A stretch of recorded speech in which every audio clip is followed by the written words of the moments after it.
Hi, how are you, Eric and Joe? Hi. This Hey, is good to Nobuhiro meet you, pal. Hosoki from Cinema Daily US. Say your name for us again. Nobuhiro Hosoki, Komi Nobu. Komi Cool. Nobu, like a Japanese restaurant name. Nobu. Okay. Hi, Nobu. Nice to meet you. Nice to meet you. Well, it was more than 70 years ago when a Roswell incident happened. What attracts you to about this, like, alien abduction or alien actually, invasion type of film? Well, I wasn't here 70 years ago, so I'm only here now, and this is what we're talking about now, and I find it more than fascinating. I find it real. I find it if you don't believe it, then you're lying to yourself. I believe we have had lots of visitors. We have tens of thousands of photographs of alien spacecraft. Why can't we accept the fact they've been here, are going to be here again? And it's just a matter of fact. And just because it's unknown, it scares us. But so is tomorrow. Mm, I'm not scared of tomorrow. I want to find out about these guys. How right. about you, Gino? Yeah, I think what inspired me is that I grew up with a lot of sci-fi. Mm. Grew up watching Star Wars. I'm a big Star Wars fan. Um, Predator and a number of other movies, Terminator and those other movies. So I think what inspired me as well too is to take that human journey and apply it to, people that are under a certain amount of adversity where they lose someone and they want to go and find that person and how far are they willing to go to find that person? Or Mm. like what I was saying, how much how much risk will you take to save the one you love, kind of thing. And tying Right. that into the whole alien abduction theme, I think is intriguing. It's different, it's Mhm. unique, and it stands out from other movies because we actually get to go through the journey and learn about these characters. Mm.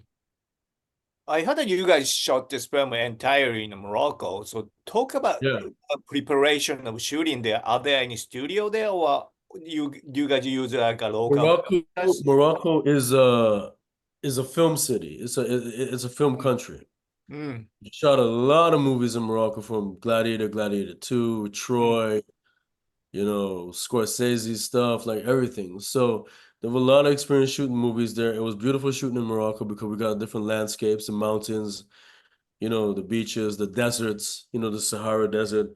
And I think that really, excuse me, that really played an important part in terms of us going to the different locations and shooting this movie, and how beautiful the movie looks, the cinematography. Mm. You guys have assembled a wonderful group of talent actors, who plays this actually Alex, George, Tatiana, Patricia, and the writers. So talk about gathering those people, and for Eric, talk about working with those young actually actors and how, I mean, you've been working there for almost like 45, 6 years. So are you giving them a tips or anything? So talk about those actually. Young actors don't want tips from old actors. And I got to say, Rupert Lazarus is one of the coolest actors I've ever worked with. He's a cool cat, and I learned as much from him as he will ever learn from me. And just because I have age, it doesn't mean I have intelligence, for Christ's sake. Fair And, enough. no, our boss here, Gino, cast this thing really beautifully. Sydney Nicole Rogers, Eleanor Williams, Ken Lawson, Andrea TIVADAR. I mean, it was a great cast, and everybody acted their asses off. And I didn't have to show anybody anything. Everybody was ready to go, and it Mm. was a great experience.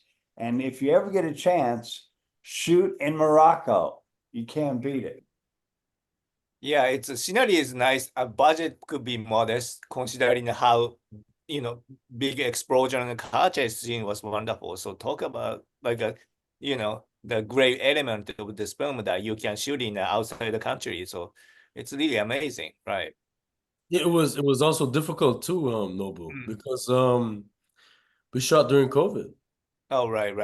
Of course. The height of the COVID pandemic, 2020, December to January, and we're shooting, and it was long days. It was a lot of testing, as Eric pointed out before, and then all the different obstacles that come into that. You know, it was the hardest period in Hollywood history to shoot a movie, and we did it, and we're here now, and you know, Eric is that dangerous space cowboy that everyone's gonna love. I'm gonna throw a little bit cowboy question, but if the government is already engaging with aliens, what kind of technology would actually use, learn from them, and apply into our society? We're not seeing it.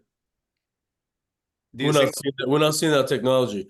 The technology that a lot of people have spoken to me about in terms of like foreign military guys and everything else that I've spoken to and interviewed, a lot of technology is not being, I guess, disseminated to the public. In the black op programs and everything else is being kept with government authorities or black projects. So a lot of the stuff, technology that we would hope to see, we're not. Oh, so it's not an AI or anything that those technology has nothing. Yeah, that's part of it. That's coming from the military. Like the internet came from the Navy. Right. You know, the internet came from the Navy. Like, you know, the deep web came from the Navy. That was Navy inventions. You know what I mean? That was US Navy inventions. So like a lot of the stuff that's being commercialized comes from the military and the Navy, and you know that stuff that we're seeing right now, AI was part of it, is a small portion of it. But there's technology that, you know, I've spoken about, that I've talked to in some close circles that are far advanced to the AI that you're seeing right now. Okay. That's beyond that we have not been exposed to. This will be the last question. We only got 1 minute left. Eric, I want to ask you about, you know, you've been working, as I mentioned, that's 45 years, but what are the turning point of your actually the film that you actually be in that change your view of acting? I don't understand the question. Yeah, which film is that is your turning point of your film that, you know, change your view of acting? Do you have any turning point film that in your past that it changed the view? He wants to know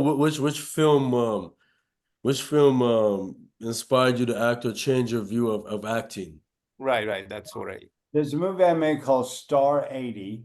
It's the story of the death of the Playboy Playmate of the Year 1980. And I played a guy who's not very likable, but is very common in our society. He's not unusual at all. And to play him in a way that was identifiable as a very common person, but also stay within the boundaries of making because it was a docudrama, so I had to play a real person. So I in many ways I didn't have any choices to make. I had to play it a certain way because he was a certain way. So that taught me more about the human condition than I've ever learned anywhere else or since, is playing a character who was very unlikable. But it taught me more about human frailty than anything else I've ever learned. And I think that's a valuable lesson. That's great way to end the note here. So thank you so much for your time, Gino and Eric. Thank you, Nobu. It was a pleasure, and have a wonderful day. Thank you so much.